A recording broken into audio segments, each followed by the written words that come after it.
तो कल का बजट जहां गरीबों और किसानों के नाम रहा, वहीं मिडिल क्लास पर कई तरह की मार पड़ी है। अब सबसे बड़ा विवाद खड़ा हो गया है ईपीएफ पर लगने वाले टैक्स को लेकर। सरकार ने अब ईपीएफ निकालने पर टैक्स लगाने का ऐलान कर दिया है। ऐसे में अब तक क्या हुआ पूरे मामले में, यह पूरा जो घटनाक्रम है उस पर एक नजर डालिए। आरएसएस के संगठन भारतीय मजदूर संघ ने सरकार के इस कदम का विरोध किया है, वामपंथी दलों ने भी विरोध किया है। ईपीएफ विवाद में अब तक क्या हुआ हम आपको बता रहे हैं। जमा होने वाली रकम के 60% हिस्से पर टैक्स लगेगा, यानी 1 अप्रैल के बाद से जो पैसे आप जमा करेंगे ईपीएफ खाते में। मजदूर संघ ने सरकार के फैसले का विरोध किया है।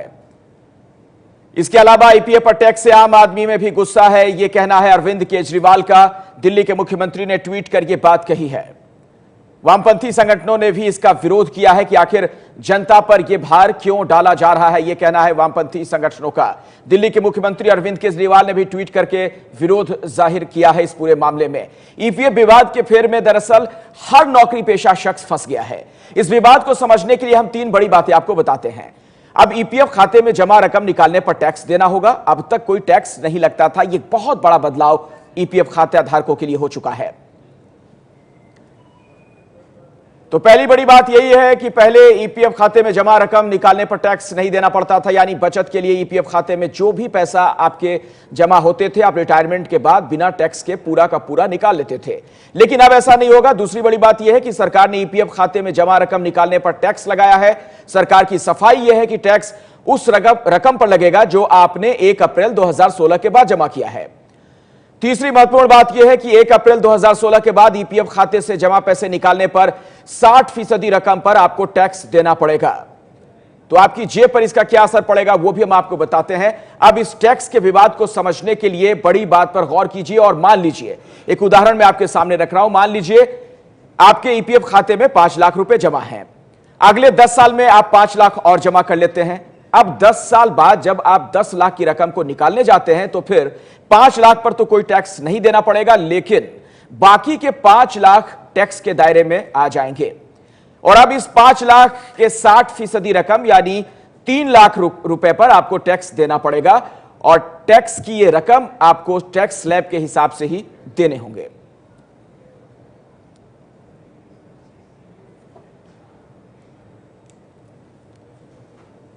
और इस वक्त हमारे साथ धीरेन्द्र कुमार भी जुड़ गए हैं, आप मार्केट एक्सपर्ट हैं। धीरेन्द्र जी, आप कैसे देख रहे हैं इस फैसले को? मैं इस फैसले को बहुत ही पॉजिटिवली देख रहा हूं, क्योंकि ये जो प्रोविडेंट फंड का पैसा है, ये कहा जा रहा है कि ये टैक्सेबल हो गया है, लेकिन असल में अगर कोई व्यक्ति, ये आपके रिटायरमेंट का पैसा है, इस पैसे से आपको पेंशन कमाना चाहिए। प्राइवेट सेक्टर के सारे कर्मचारी आपका जैसे प्रोविडेंट फंड कटता होगा, आपको पेंशन नहीं मिलेगा। यही आपका एक लौता एक ऐसा लॉन्ग टर्म का सेविंग्स है। और इसको जब आप जब रिटायर करेंगे 60 साल की उम्र तक, जो भी पैसा आपका इसमें इकट्ठा होगा उसमें 40% पैसा आप निकाल सकते हैं, जो कि पूरी तरह टैक्स फ्री होगा। और बाकी पैसा अगर आप निकालेंगे तो वो टैक्सेबल होगा। तो मुझे लगता है कि एक बहुत ही इफेक्टिव डेटरेंट होगा। ये जो आपके बुढ़ापे का पैसा है, अब हम ज्यादा लॉन्जेविटी बढ़ गया है, अब हम ज्यादा दिन जिंदा रहेंगे, और ऐसे में सारे पैसे को बहुत आसानी से, और वो जो आपका, अगर मान लीजिए कि आप जो उदाहरण दे रहे थे जिसमें आप 5 लाख रुपया आपका जो इकट्ठा होता है जी, जिसमें से बाकी 3 लाख रुपए को अगर आप हर साल उस पैसे को अगर आप निकालते हैं, अगर अगले 10 साल तक निकालते हैं, तो आप हर साल उसको आप इवन कर पाइएगा अपना जो उस पर टैक्स लगेगा। आप अगर हर साल 3 लाख रुपया अपने बुढ़ापे में अगर निकालते हैं तो वो टैक्सेबल नहीं होगा।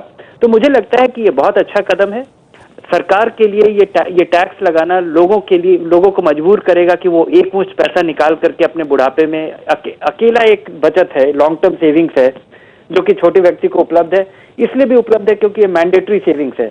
इसको इस नजरिए से नहीं देखना चाहिए। और इस पे अगर आप इफिशिएंटली अगर आप पैसा निकालते हैं, धीरे धीरे करके अपने बुढ़ापे में पैसा निकालते हैं, जो कि आपको निकालना चाहिए, एक मुश्त निकाल के अपने जिंदगी भर की कमाई को आपको एक साथ नहीं निकाल के खर्च करना चाहिए। चलिए धीरेन्द्र, बहुत बहुत शुक्रिया। एबीपी न्यूज से बात करने के लिए हमारे साथ रणदीप सुरजेवाला भी कांग्रेस के नेता जुड़ गए। रणदीप जी, आपकी क्या प्रतिक्रिया है जो ये कदम उठाया गया सरकार की तरफ से?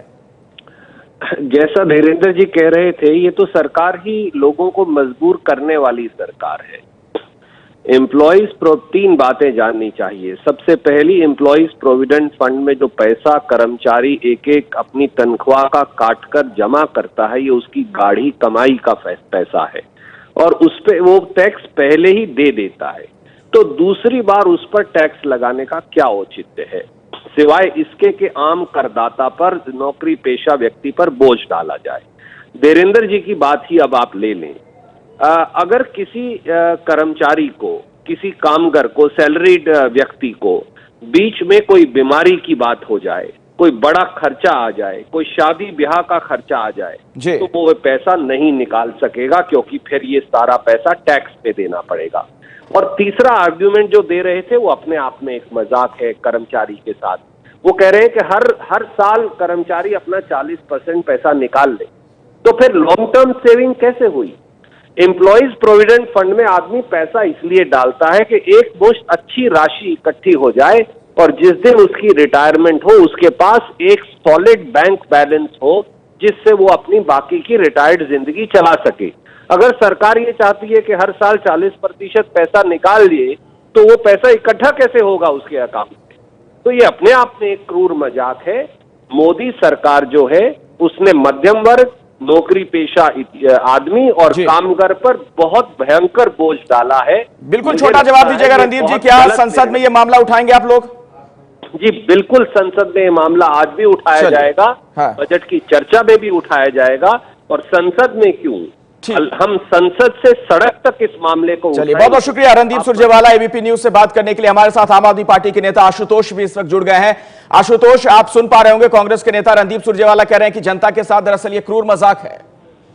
देखिए, मैं रणदीप सुरजेवाला की इस बात से सहमत हूं, और दरअसल जो नौकरी पेशा व्यक्ति है, अगर आप उसको मध्यम वर्ग और छोटे शहरों के लोगों से अगर आप जोड़ देखेंगे तो आपको ये बात समझ में आएगी, क्योंकि हमारे यहाँ जो प्रोविडेंट फंड होता है वो दरअसल रिटायरमेंट के बाद जो बहुत बड़ी दिक्कत होती है वो है शादी करने की दिक्कत होती है अपनी लड़कियों की, अपने परिवार के, और बहुत सारा पैसा उसमें एक मुश्त खर्च होता है।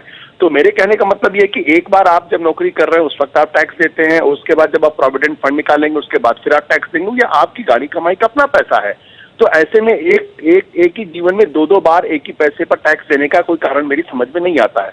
दूसरा, मुझे ये लगता है कि जो लोग ये कहते हैं कि, जैसे कि मैंने सुना कि ये जो सिन्हा जी ने ये कहीं इस तरीके की बातें कही हैं कि दरअसल प्रोविडेंट फंड का पैसा निकाल के लोग विदेश यात्रा करते हैं। दरअसल उनको इस बात की पूरी जानकारी नहीं है कि हिंदुस्तान का नौकरी पेशा आदमी विदेश जाने के बारे में तो सोचता ही नहीं है। वो पूरी जिंदगी नौकरी करता है और उसके बाद उसकी चिंता ये होती है कहीं अपनी बेटी की शादी वो ठीक से कर ले, और ज्यादातर जो पैसे जो प्रोविडेंट फंड के होते हैं वो बेटियों की शादी में या बेटों की शादी में खर्च होते हैं, और वो पैसा जो होता है उसको एक मुश्त निकालनी होती है, बाकी की जिंदगी वो पेंशन पर निर्भर रहता है। तो मुझे लगता है कि कहीं ना कहीं भारत की जो राजनीति जो सच्चाई है उसको समझने की कोशिश नहीं की गई। तीसरी बात जो मुझे लगता है कि एक तरफ तो आप जो लोग काला पैसा कमा रहे हैं उनको आप कहते हैं कि 45% अगर आप टैक्स दे दीजिए तो आप काली कमाई को अब आप सफेद कमाई कर देंगे। तो एक तरफ तो आप जो बड़े जो राजनीतिक आर्थिक अपराधी लोग हैं जिनको दरअसल जेल की सलाखों के पीछे होना चाहिए, उनको आप ये छूट देते हैं कि वो अपनी काली कमाई इकट्ठा करते रहे, फिर उसको आप 45% देके आप उसको जो है उसको वाइट करते रहे, और दूसरी तरफ जो नौकरी पेशा आदमी है उसके ऊपर आप अतिरिक्त बोझ डाल रहे हैं। तो मुझे लगता है कि ये सरकार गरीबों को और मध्य वर्ग की सच्चाइयों से बात। ठीक है आशुतोष, शुक्रिया एबीपी न्यूज से बात करने के लिए। तो आशुतोष, आम आदमी पार्टी के नेता भी विरोध जता रहे हैं सरकार के इस फैसले को लेकर। उधर राष्ट्रीय स्वयंसेवक संघ आरएसएस के संगठन भारतीय मजदूर संघ ने सरकार के इस फैसले का कड़ा विरोध किया है। मजदूर संघ के अध्यक्ष बैजनाथ राय का कहना है कि भारत के इतिहास का सबसे शर्मनाक फैसला है ये।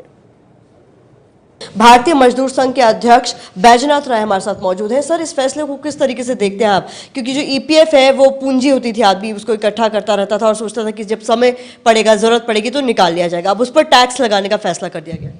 भारत के इतिहास में यह सबसे बड़ा शर्मनाक घटना है, क्योंकि आज तक गरीब और मिडिल क्लास के लोग पैसा अपना जमा करते थे और अपने गाढ़े दिनों में, यानी भविष्य के लिए या मकान बनाने के लिए, बच्चों को पढ़ाने के लिए, उसमें से पैसा निकाल के अपना काम चलाते थे।